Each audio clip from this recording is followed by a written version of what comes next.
We pick up Act 4, Scene 1 at line 145.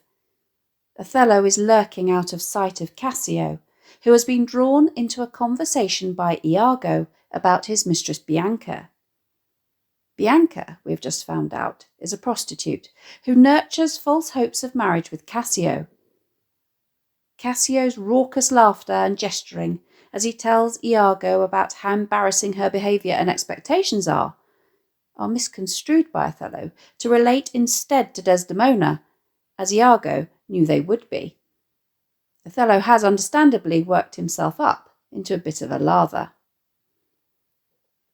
Bianca has entered, and Cassio questions her somewhat rudely about her stalking of him. "What do you mean by this haunting of me?" He is met, however, by a furious diatribe, as Bianca has had some time to reflect on Cassio's request to copy the embroidery on the handkerchief, and she just isn't buying his story that he happened to come across it on the floor of his bedroom. Note how her own question, in its echoing of his own phrasing, sends the challenge flying back. "What did you mean by that same handkerchief you gave me even now? I was a fine fool to take it." Note how she wittily changes the meaning of work here to suggest that Cassio is spinning her a yarn. "I must take out the work? A likely piece of work that you should find it in your chamber and not know who left it there." In a jealous rage and acting more like a spurned lover than the prostitute she is with one of her many customers, she hands him back the handkerchief. This is fortuitous as far as Iago is concerned, because Othello has now seen with his very own eyes the handkerchief in Cassio's possession. In an aside, he exclaims, "By heaven, that should be my handkerchief." Bianca, meanwhile, gives Cassio an ultimatum. Either he will come to her for supper that night, or he will never come again. She flounces off. Iago encourages Cassio to go after her, which he says he will, if only to stop her from causing a scene. Iago makes sure that he knows that Cassio intends to be with her that evening because he says he is keen to have a word with him. We know, however, that Iago is just making sure that he knows where to find him, because he has other, more fatal ideas in mind. Cassio exits, and Othello emerges from his place of concealment, his bloodlust high. "How shall I murder him, Iago?" Iago now seizes the opportunity to make sure that Othello has understood everything from his interaction with Cassio that he intended he should, and to inflame his jealousy even further. "Did you perceive how he laughed at his vice? And did you see the handkerchief?" Othello asks him to confirm that it was indeed the one he gave to Desdemona. Note the dramatic irony as Iago responds, "Yours, by this hand." The phrase "by this hand" was a common oath at the time and meant "I swear it." But it is also the literal truth. Iago's hand was what actually took the handkerchief and passed it into Cassio's possession. He then proceeds to rub salt into the wound by observing that Cassio doesn't even have any respect for Desdemona. "And to see how he prizes the foolish woman your wife. She gave it to him, and he hath given it his whore," he remarks contemptuously. Note how Othello is conflicted by his hatred for the woman he believes has betrayed him, and his anger towards the man who has disrespected her in such a blatant manner that it makes him desire to defend her honour. "I would have him 9 years a killing, a fine woman, a fair woman, a sweet woman." "That's enough of that sentimentality," warns Iago. "You're right, Iago," responds Othello. "What was I thinking? Let her rot and perish, and be damned tonight, for she shall not live." Note, though, how he vacillates for the next 25 or so lines, torn between hatred and the desire for retribution on the one hand, and her beguiling and taming temperament on the other. "No, my heart is turned to stone. I strike it, and it hurts my hand. Oh, the world hath not a sweeter creature. She might lie by an emperor's side and command him tasks. He continues to extol her virtues, claiming that she is an adept needlewoman and an accomplished musician who will sing the savageness out of a bear. Of so high and plenteous wit and invention is her performance. That, says Iago, is what makes her even worse. Othello agrees. Oh, 1,000 times, 1,000 times. And yet she is of so gentle a condition, he moans. In other words, she is extremely well bred and of a placid temperament. Iago, however, reminds him that she is too gentle or too accommodating by far. Othello cannot but agree, but he is still torn, showing that his heart may not be as turned to stone as he thinks it is. Nay, that's certain, but yet the pity of it, Iago. Oh, Iago, the pity of it, Iago. Iago calls Othello's bluff, reminding him that if you are so fond over her iniquity, give her patent to offend. In other words, if he's going to be so foolish over her immoral behaviour, then he should just give her licence to carry on, because after all, he's the only one it affects. This reminder of her adultery once more hardens his resolve as he determines that he will chop her into messes, or little pieces of meat.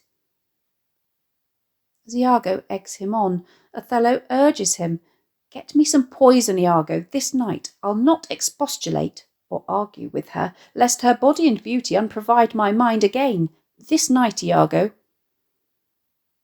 Iago, however, is not keen on this plan, presumably because he doesn't want to be found to be an accomplice.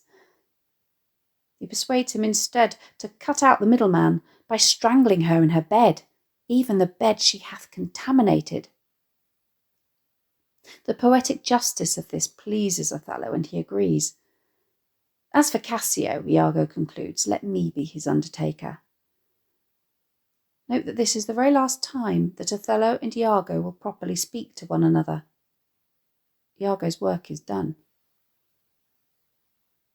Just as the two men are finishing their plotting, a trumpet sounds within, heralding the arrival of Lodovico, come from Venice, accompanied by Desdemona and attendants. The two men greet one another, and Lodovico hands Othello a letter.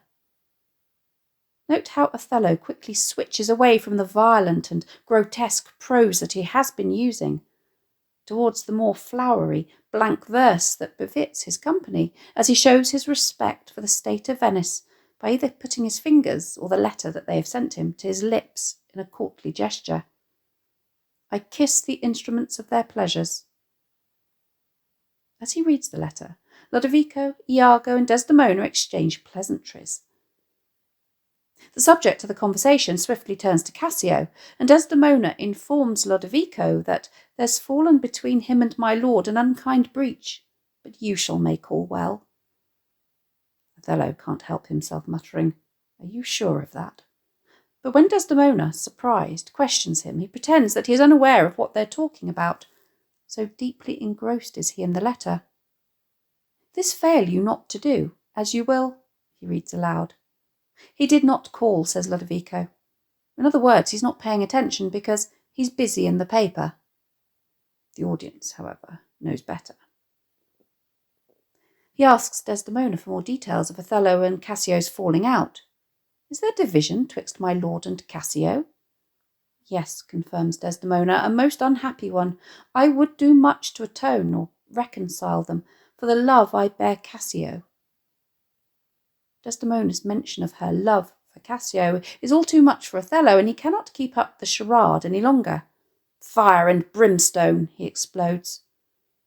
Desdemona can't believe what she's hearing. "What?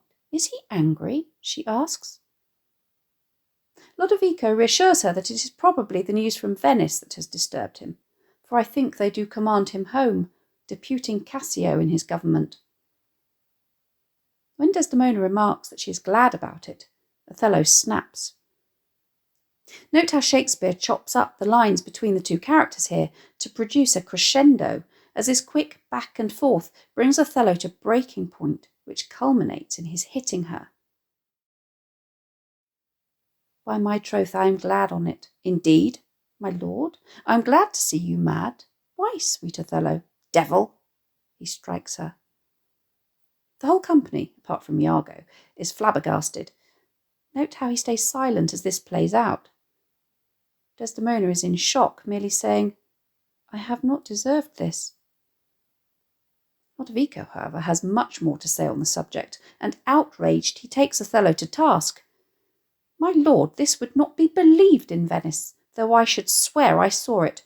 'Tis very much. Make her amends, she weeps. Othello is not to be moved by her crying, asserting that women's tears are as false as those shed by the crocodile, who only does this in order to deceive its prey. O devil, devil, if that the earth could teem with women's tears, each drop she falls would prove a crocodile. And he commands her to get out of his sight. Desdemona, physically hurt and emotionally wounded, says that she will comply with his order. Lodovico, moved by what he has witnessed, implores Othello to call her back. Othello does as he is bid, but note the language that he uses to do so. Mistress, he calls, as though she is but a common prostitute in a brothel. Desdemona obediently returns, and Othello asks Lodovico what he wants her for. Lodovico is perplexed. He's obviously thought that Othello will regret his behaviour and will want to put things right. But nothing could be further from the truth. Aye, you did wish that I would make her turn.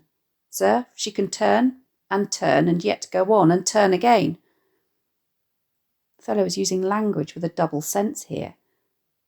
Not only does he mean turn, as in to turn back, as Lodovico has asked him to make her do, but he also means it in terms of betrayal and changing allegiance, as in a turncoat, as well as perhaps to turn tricks, as in to engage in multiple acts of prostitution. He dismisses her tears, implying that she is able to shed them on command. And she can weep, sir, weep. He takes Lodovico's description of her as obedient and turns it round to imply that she is very sexually accommodating and callously commands her, proceed you in your tears. Note how he tries now to return to talking about matters of state, but it's obvious what's really on his mind as he constantly interrupts himself to berate Desdemona for her false tears. Concerning this, sir, oh well-painted passion, I am commanded home. Get you away, I'll send for you anon. Sir, I obey the mandate and will return to Venice. Hence, avaunt. After arranging with Lodovico that the two will eat together that night, he exits, muttering, goats and monkeys. Nonsensical to Lodovico's ears, this makes sense not only to Iago, but also to the audience, as a reference to cuckolds without ram's horns, and to beasts which were considered lustful and lecherous. Lodovico is astounded and confused, shown by the series of rhetorical questions that he asks as soon as Othello is out of earshot. As the aggressive, rude and erratic version of Othello that is before him now is nothing like the calm, confident and competent soldier who left Venice those few weeks ago. Is this the noble Moor whom our full senate call all in all sufficient? Is this the nature whom passion could not shake? Whose solid virtue the shot of accident nor dart of chance could neither graze nor pierce? In what is the understatement of the year, Iago responds, he is much changed. Lodovico is concerned for his mental health. Are his wits safe? Is he not light of brain? He questions urgently. Iago, reticent once more, refuses to give his opinion on the matter, but hints that he wishes that Othello were out of his mind because nothing else could excuse what he has just done. He's that he is. I may not breathe my censure what he might be. If what he might he is not, I would to heaven he were.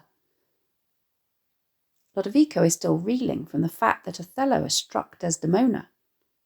Iago agrees that it was terrible, but he suggests darkly that he may be capable of far more. Yet would I knew that stroke would prove the worst. Lodovico wants to know if this behaviour has been seen before, or if the letter that he has brought, summoning him back to Venice, has been the cause. Iago refuses to comment and urges Lodovico instead to observe him, and his own courses will denote him so, that I may save my speech. Do but go after, and mark how he continues. The scene ends as Lodovico remarks on the disappointment that he feels from what he has witnessed. I am sorry that I am deceived in him. They all exit.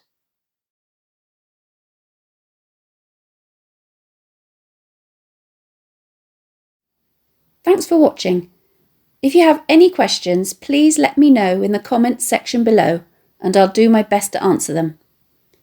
Don't forget to subscribe to my channel for more videos on English language topics and exam techniques and English literature texts.